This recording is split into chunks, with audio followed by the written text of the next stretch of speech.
imagination fruit. What do you see? All right, so you're gonna flip, and then I'm gonna start us off. Fudge, I'm actually surprisingly nervous about being first. Ooh! Right. Pressure's on. Okay, here we go. Gimme.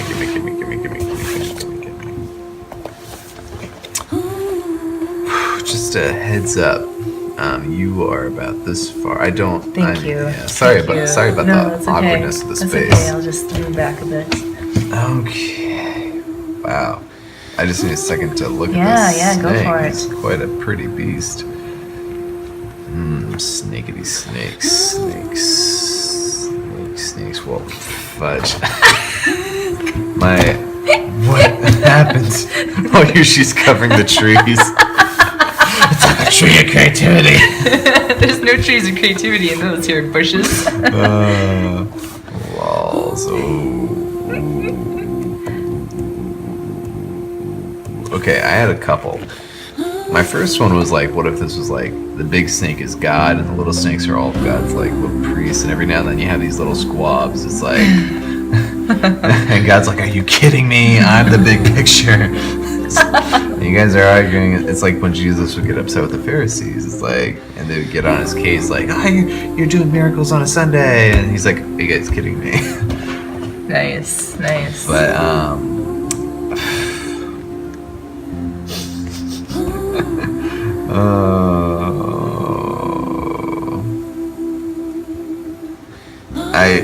I'm sorry, Adele. It's just gonna be another tree of creativity.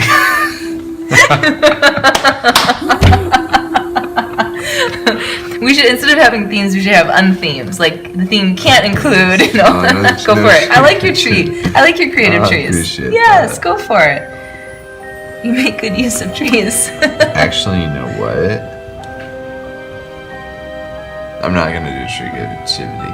This is a different forest, a very poisonous forest. Like, it's like, have you ever seen Snow White and Seven Dwarfs? It's like way worse than that forest. And you know, it's almost like the second Hobbit.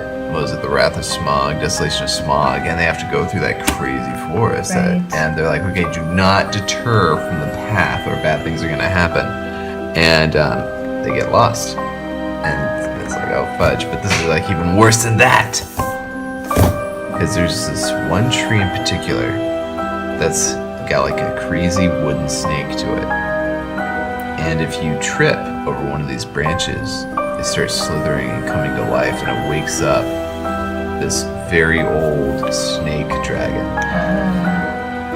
You know, sometimes you don't get a lot of action in the winter, because not everybody likes to hike in the snow, so sometimes you gotta turn into a tree and kind of hibernate. But when people start tripping over these branches, it starts waking up. Nice. So this is like a oh fudge moment. Like, he's awake. And his bark and his bite is way worse than his bark. And he actually does have this really cool, like, fierce, like, I can't do it, I'm human. But if I could make cool wooden dragon bark sounds, it'd be like barkish. Nice. Oh yeah. Bark literally and figuratively. What else is deadly about this thing is its roots sometimes go underground, and so you don't always see it, but it still feels the vibration and the weight that you're putting on the ground. So you could be waking up this massive beast and not even know it.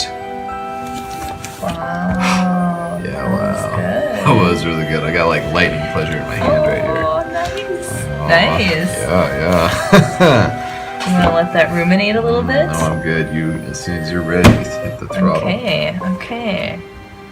Well, surprisingly enough, I do have a creative money tree here. Oh yeah, go for it. More trees. I know, right? Well, you didn't do it, so I had it. I you're mean, fine. the trees are going to feel bad if we don't talk about them enough. You're The ants will come to life. So, this is what I see. The trees do represent our creativity, okay? But what are these trees doing? I mean, they don't look like healthy trees. Notice, the leaves are falling down all over the place. So usually unhealthy trees that lose their leaves.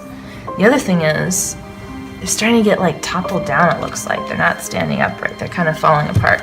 So, the trees represent our creativity. And oftentimes in today's world, there's so many things against us being ourselves, being creative, being truly who God's created us to be, and using that imagination and using those talents and those gifts and that creativeness. So, this big dog here, that's the devil, because obviously the devil doesn't want us to become the people God's created us to be.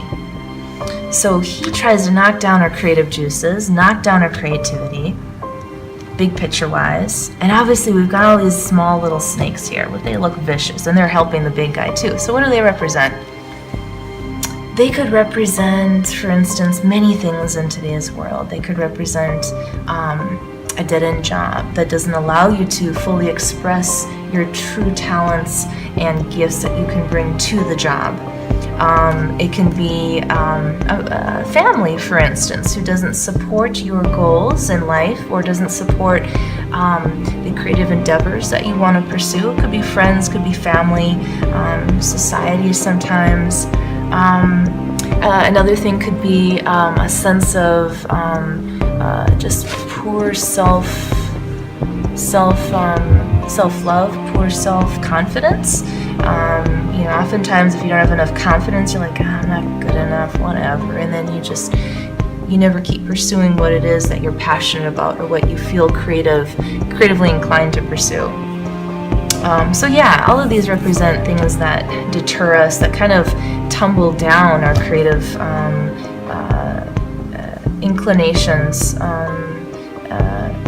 If we don't stand firm, if we don't have strong roots in our creativity and who we are, having that sense of self-love and self-respect, we are just going to be toppled down and burnt. I want to build off yours. Okay. I really liked once you said like the snake could be some toxic family members.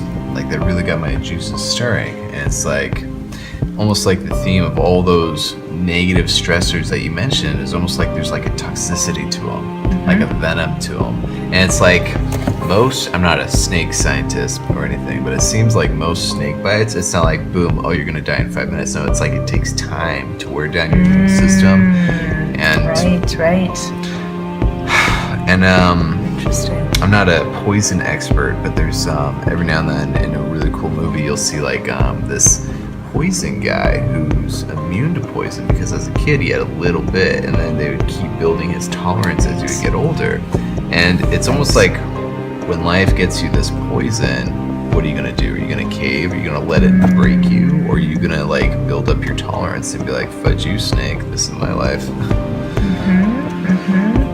And then, there are some snakes, obviously, I don't want to say things in a bad light, but some snakes bites are deadly.